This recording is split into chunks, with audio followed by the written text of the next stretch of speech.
Hello.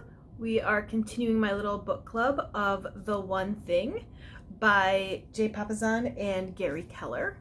Today's topics are multitasking and disciplined life, the myths of them.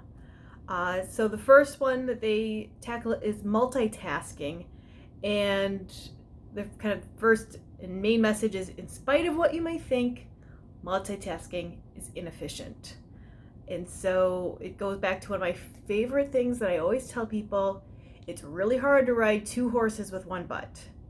And so in spite of thinking you're doing well, in spite of trying to get a bunch of things done and a lot of things pressing on you at one time, multitasking just doesn't work.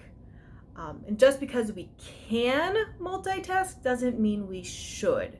And it certainly doesn't mean we're doing it well. And I'm saying this like, of course I know this. Well, I do know it. It doesn't mean I do it well. I definitely fall into the trap. And I notice, just like what they're saying, that every time we switch tasks, we have a lapse in attention, and that means time is taken away. So it's very inefficient. Kind of like focus is a bit like pie, where there's only so many pieces that you can fit out at one time. The pie doesn't really grow.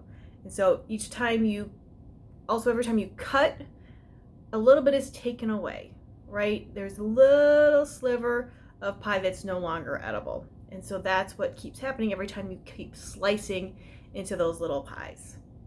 And so another thing they talked about that made me think about it is, every time you break that, means you're leaving something behind, and that's where loose ends comes from. And then you're later on trying to tie up all those loose ends because you let it go. And so, like the most of us, how do we deal with that? And one of the things they're saying, like, distractions happen. It's going to happen.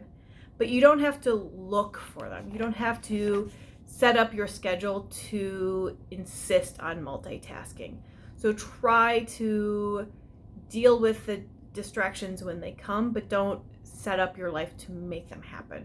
And that kind of goes into the next thing about having a disciplined life, and how it's a lie that a successful person is a fully disciplined person leading a fully disciplined life, and there's nothing, amiss. And that's not always true.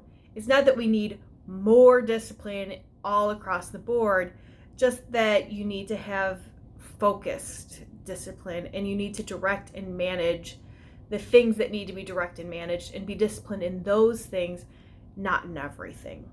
It's not a 24/7 job, or at least it shouldn't be. It's more of a bunch of sprints, and being disciplined during those little sprints that you need to do it.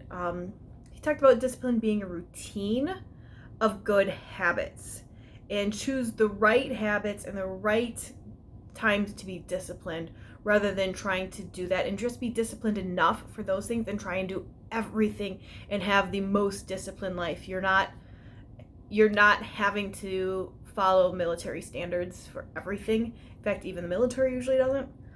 It's about being, for that specific task, you're being disciplined. So kind of like a selected discipline. Pick a focus and let the other stuff go. And that last bit really reminded me of our last book, about how he's like, be obsessed with one thing at a time and get all on that, and then move to the next and move to the next. And so that's where your discipline needs to be, not on having it locked down throughout your life. So some things that I know we hear all the time, and I'm certain that others struggle as much as I do. And so sometimes it's kind of nice to be reminded that we're not perfect, but we don't have to be, and that we can just focus on things and let the distractions come, but not set them up for it. And that's what the discipline is. It doesn't mean that you have to be every minute gung-ho. So I'd love to hear what everybody thinks about multitasking and when you put discipline into your life. Thanks.